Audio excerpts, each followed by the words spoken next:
My mother sat me on a bus stop bench, gave me a torn $5 bill, and whispered, "You're a big girl now. Find your own way." She hugged my little brother and boarded a taxi without looking back. 20 years later, she knocked on my door and said, "Sweetheart, we need you to pay off our debts." My mother abandoned me and my little brother at a bus stop when I was 9 and he was 4. She gave me a torn $5 bill and said, "You're a big girl now. Find your own way." Then she walked away and never looked back. 20 years later, she showed up at my front door asking me to pay off her and her new husband's debts. I told her no. Now my family thinks I'm heartless. So, what did she say? She said she had cancer. And she was sorry. But mostly, she wanted help. And? I told her no. I closed the door. She left us with nothing. Exactly. Do you think that makes us like her? No. I think it makes us free. It was one of those summer mornings in Durham where the air is already thick before the sun even really rises. I remember because I hadn't even made it to my second cup of coffee when the doorbell rang, and I saw a woman on the other side I hadn't seen in 2 decades, my mother. She had a cardigan on in July. That detail sticks with me for some reason. But that part comes later. To understand how we got there, I need to start from the beginning. And I mean the very beginning, the day she left us on that bench. I was 9 years old. My little brother, Milo, had just turned 4. It was Raleigh, North Carolina. We were sitting on a sun-faded bench outside a strip mall, the kind of place with discount stores and a coin laundry. Our mother had taken us there in silence that morning, saying we were going to visit someone special. We didn't question it. You don't question your mom when you're that age, not if you're used to walking on eggshells, not if she's the center of your world even when you're afraid of her. She looked off that day. Not like sick or scared, just finished. Like someone clocking out after a long shift.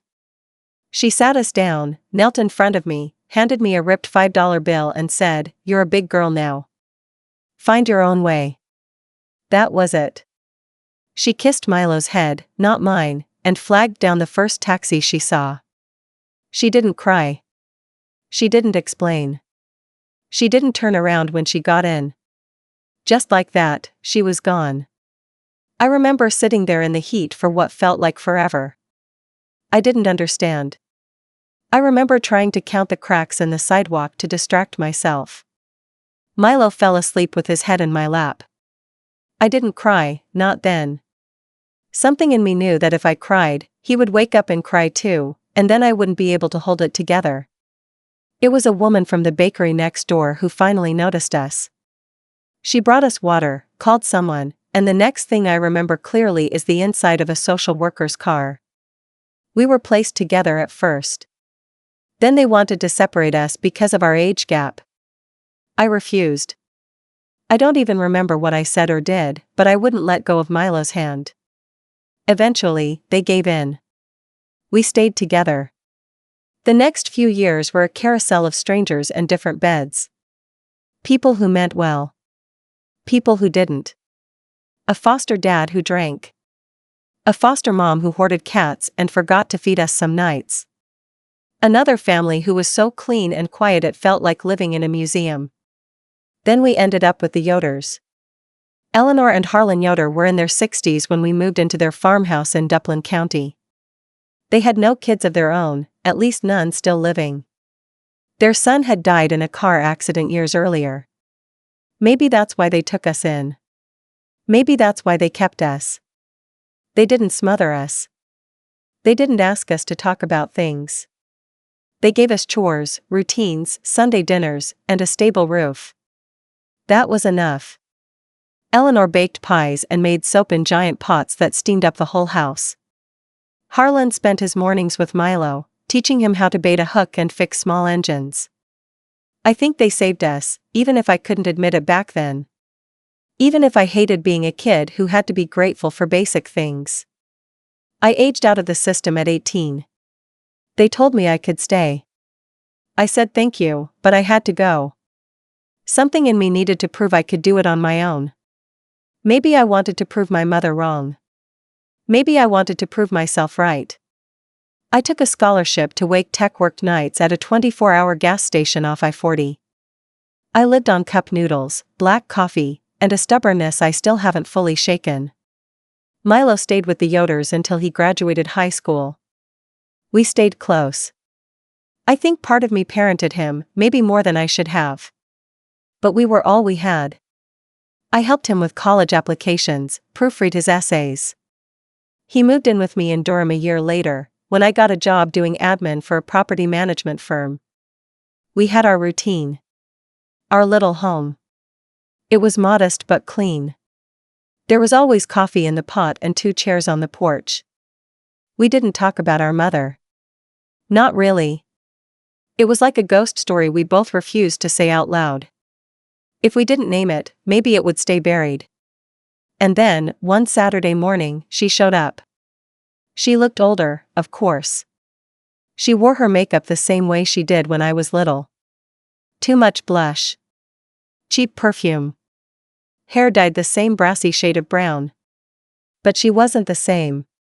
She looked desperate. Behind her stood a thin man with sunken eyes and a twitchy kind of nervous energy. I didn't recognize him. She smiled like she had every right to be there. "Hi, sweetheart," she said. I didn't respond. "This is Clive. My husband." She looked around like she was taking inventory of my life. The front steps. The little planter box I'd built out of reclaimed wood. She nodded to herself, like she was proud. Like she had something to do with it. Then she said the line I still hear in my head sometimes when I can't sleep. "We need you to pay off our debts." Just like that. No apology. No explanation. No, I know I hurt you. Just a we and a need. It knocked the breath out of me. She kept talking, something about hospital bills, loans, maybe even gambling debts. I don't remember all of it because something inside me had already started to close up. I told her no. I said it clearly. I said it without shaking.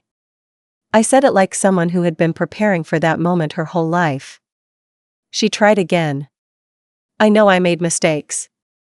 "You left 2 kids on a bench," I said. "That's not a mistake. That's abandonment." Her face changed then. Not like she was surprised, but like she hadn't expected me to say it. Like she thought if we just didn't talk about it, it didn't count. I closed the door. I leaned against it for a long time, listening to her footsteps retreat. Then I turned around and saw Milo standing there in the hallway, barefoot, rubbing the sleep from his eyes. "Was that her?" he asked. "Yeah." "What did she want?" "Money. A second chance, maybe." He nodded once. "Did you give it to her?" No, he didn't say anything else. Just turned around and went back to his room. And that was that. I didn't hear from her again for a while after that. No calls. No texts. No second knock on the door. But 2 weeks later, a letter showed up in my mailbox. It was handwritten, and the return address just said Durham Shelter Ministries. I knew it was from her before I even opened it. I stared at it for a full day before I slid it open with a butter knife, like it might explode. Inside was a folded sheet of paper and a picture, one of those crinkled, faded photos from a Walgreens disposable camera. In it, she was standing next to a man in a hospital bed. I assumed it was Clive. There was an oxygen tube under his nose and a can of soda on the tray table. She looked tired. She was holding his hand. The letter was short. Neat cursive, like she'd taken her time with it. "I don't blame you for slamming the door. I deserve it. I know I do. But Clive's got cancer. Stage 4. We're not asking you to forgive us. Just help. Anything would help. Please. I'm not strong anymore. I wasn't strong then. I wish I could take that day back. I think about it every single day. Please write back. Or come see me. I folded the letter back up without finishing it and put it in the drawer under the coffee pot. That drawer has always been the place where things go to sit quietly and die: batteries that don't work, pens that don't write, old coupons. The photo, though. I held on to it a while. Not out of sentiment, just, I don't know. Proof maybe. That she was still real. Milo didn't ask about it. He knew me well enough to know when I was in my don't touch it zone. But I caught him looking at me a few times that week like he was waiting for a crack to form somewhere. When the second letter came, it was addressed to him.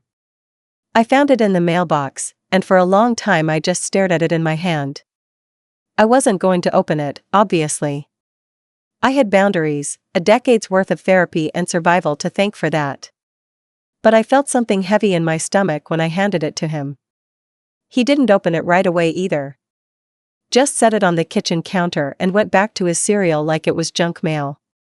3 days later, I came home from work and he was sitting at the table with it in his hand, unopened. "I don't think I want to read it," he said quietly. "Is that bad?" "No," I said. "That's not bad. Do you think she really thinks about us every day? Or is that just the kind of thing you say when you need something?" I sat down across from him, tired, unsure of the right answer. "I think maybe it's both," I said. "I think people are messy. And selfish. And sometimes sorry too. But sorry doesn't mean anything when you show up 20 years too late." He nodded. I don't want to be like her." "You're not," I said. "We're not." He opened the envelope that night, when I was in the shower. I never asked him what it said, and he never brought it up again. But a week later, I noticed he was sending $20 here, $50 there through his Venmo. I didn't say anything. I knew what he was doing. I just wasn't going to do it with him. I had drawn my line the moment that cab door closed all those years ago. A few more weeks passed. The summer heat gave way to the humid Carolina storms that showed up like uninvited guests, loud, moody, impossible to predict. Our roof leaked in the hallway. Milo patched it with a tarp and a trip to Lowe's. Life kept moving. Then came the phone call. It was a number I didn't recognize. I let it ring. They left a voicemail. It was a social worker. From a hospice facility. She said my mother had listed me as her emergency contact. That knocked the wind out of me in a different way, not with rage, not with sadness, but a kind of stunned, hollow ache. I hadn't spoken to her in 20 years. I had barely spoken of her. And now, in her final weeks, I was the person they called? I didn't know what I was supposed to feel. I didn't call back. Not right away. I sat with it for 3 days. I even started to dial the number once, just to ask what they needed from me, whether it was medical permission or just a final conversation. But I couldn't do it. Milo, of course, went. He told me he wasn't going to make a big deal about it. He wasn't expecting closure or forgiveness or some Lifetime movie-worthy moment. He just wanted to see her face one last time and decide, for himself, how to feel. He stayed 2 hours. When he came home, he didn't talk much. He went straight to his room. Later, I found him sitting on the porch, smoking a cigarette he'd probably bummed from someone he didn't even smoke. "She asked about you," he said finally. I didn't answer. "She said she knew you wouldn't come. She said you were always the strong one." I stared out at the yard. The grass needed cutting. "She told me she wished she'd come back sooner," he added. "Said she was afraid. Said she thought you'd never forgive her. So she didn't even try." Sounds about right. "She asked me if you were happy." I paused. "What did you tell her?" I said I didn't know. But that you were free. And that maybe that was better. Milo didn't bring it up again after that. He didn't talk about what her room looked like, or if she cried, or if Clive was still around. He didn't say whether she looked like she was dying or just looked tired, like she always had. I didn't ask. There are questions that live on the edge of your tongue but never fully form, like steam that disappears before it becomes a raindrop. Life settled again in our small house. We kept our rhythm. Morning coffee, work, dinner, the occasional movie night. But something had shifted between us. Not distance, not silence, just wait. A shared understanding that something unspoken had passed between us and neither of us quite knew what to do with it. A month later, another letter came. This time, it was addressed to both of us. The handwriting was shakier. Like someone trying to hold a pen between trembling fingers. It read, "If you're reading this, it means I've already gone. I don't know what comes after this, but I hope it's quieter than what I left behind. I know I don't deserve much from you, but I still wanted to write this. Not to explain, there's no explanation that makes it okay. I was a coward. I was broken. I made the choice that felt easiest at the time. That's not a defense, that's just the truth. I left you both because I thought you'd be better off without me. Maybe I told myself that to sleep at night, I don't know. But you were never the problem. I was. I have lived with that every day. You don't have to forgive me. But I needed to say it. You were never supposed to save me. But I'm glad you saved each other. Love always, Mom." I don't know how long we sat with that letter on the kitchen table. We didn't cry. We didn't burn it. We just let it sit there between us like a fragile, unwanted guest. After a while, I folded it back up, slid it into an envelope, and put it in the coffee drawer. Right next to the first one. That's where the story should have ended, I think. But then came the phone call from a number I'd never seen. It wasn't a hospital this time. It was a collections agency. Apparently, she had listed me as next of kin. And apparently, Clive had racked up tens of thousands in debt in the months leading up to her death, medical bills, credit cards, even a reverse mortgage on a trailer in Burlington where they'd apparently been living before hospice took her in. The woman on the phone sounded professional, but vaguely condescending, like she was trying to sound sympathetic while simultaneously implying I owed them something. She used words like delinquent, outstanding, and liability. I'm not responsible for her debt, I said flatly. Actually, in the state of North Carolina, under certain probate conditions, no, I cut her off. I am not responsible for anything. She abandoned us. I was a minor. I have no legal or moral obligation to her or to this man she married after she disappeared. There was a pause. She cleared her throat. If that's your stance, ma'am, we'll proceed with contacting the estate. What estate? A rundown trailer and 2 boxes of thrift store clothes? More silence. She ended the call politely. I blocked the number. But the problem didn't stop. Letters started showing up. Different agencies. Different balances. Some in Clive's name. Some in hers. Some just addressed to current resident with the unmistakable stink of desperation in fine print. Milo offered to help sort through it. He's always been more patient with paperwork. He would sit at the kitchen table in his hoodie, reading one notice at a time, making lists, scribbling notes. I could take care of some of these small ones, he said one night, flipping a page. Just to make it go away. No, I said. You do that, they'll never stop. They'll keep coming. Like blood in the water. He didn't argue.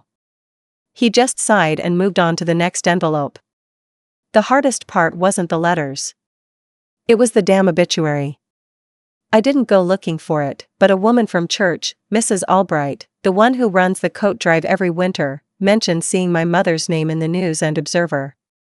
She had your same smile, she said softly. The photo in the paper, there's something in the eyes. I thought, could it be? I nodded and changed the subject. Later that night, I looked it up. There it was. Her name. Her photo. A short, polite write-up that made her sound like a woman who lived a small, quiet life.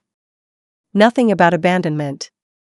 Nothing about foster homes or benches or torn $5 bills.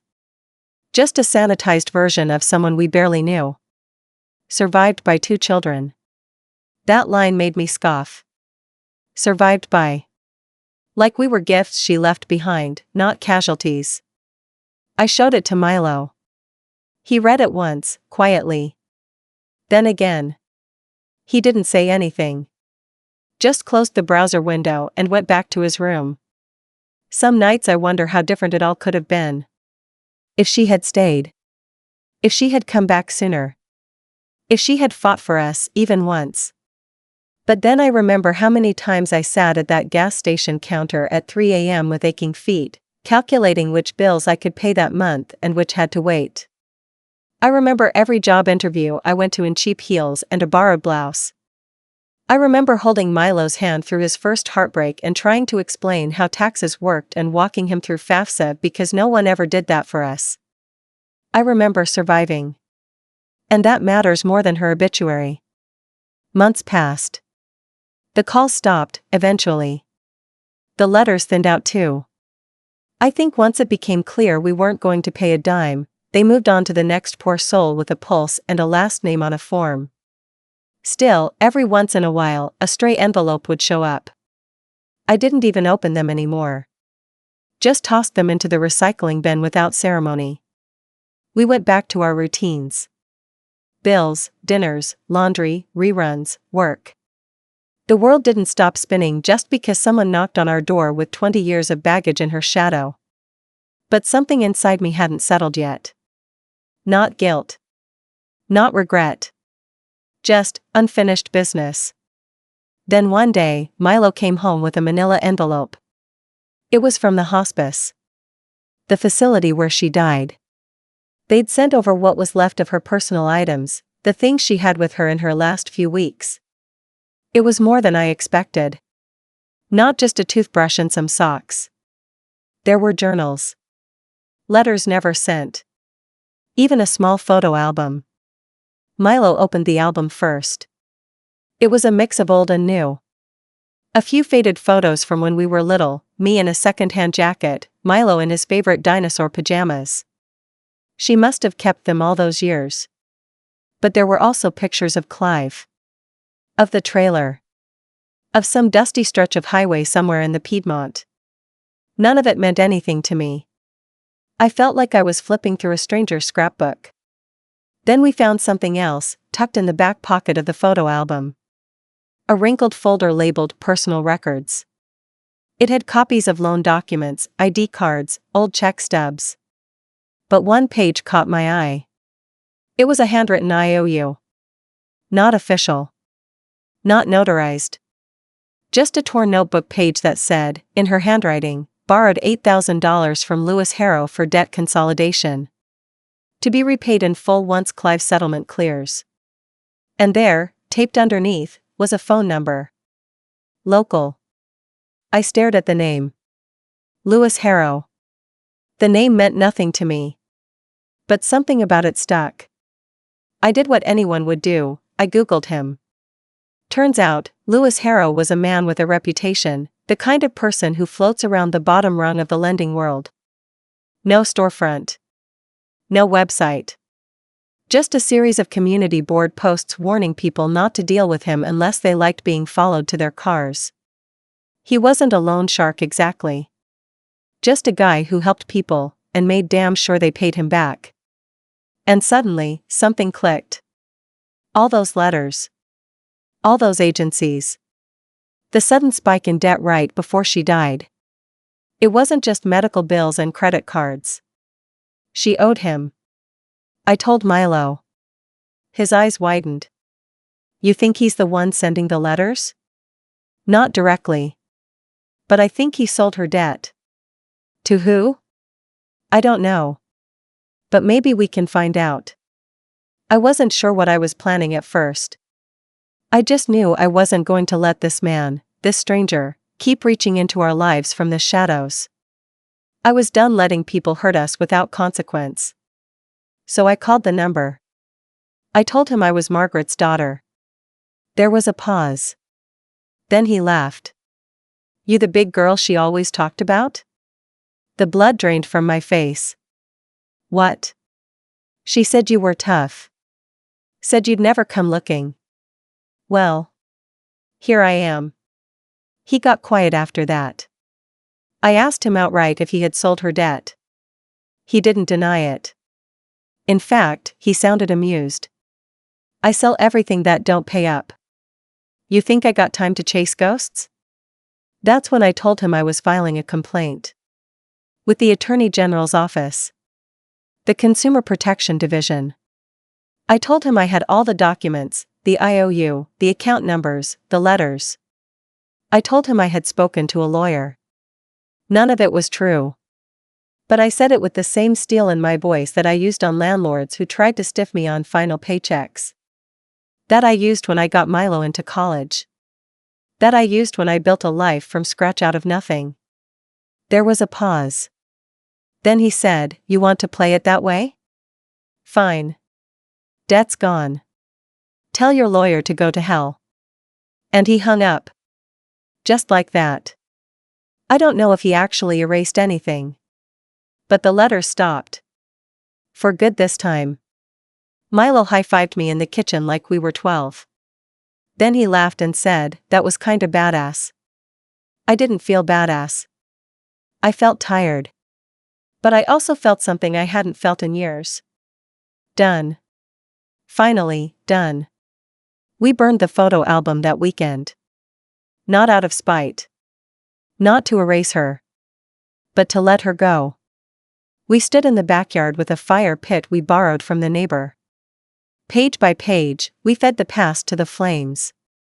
I let go of the torn $5 memory. Milo let go of the letter he never finished reading. The smoke rose into the sky like it was taking all of it with it, the guilt, the shame, the wondering. That night, we sat on the porch with 2 beers and a bowl of popcorn. We didn't talk about her. We talked about the new sandwich place down the street. About whether Milo should finally ask out that girl from the tech shop. About nothing. And it was everything. That was the real revenge. Not shouting. Not slamming doors. Just living. Free. Without her shadow on our lives anymore. I didn't write this looking for pity or advice. I just needed to get it out. To say it somewhere. Because for so long, my life felt like a story someone else started and left unfinished. Now I know I'm the one holding the pen. And I'm writing something better. Thanks for reading.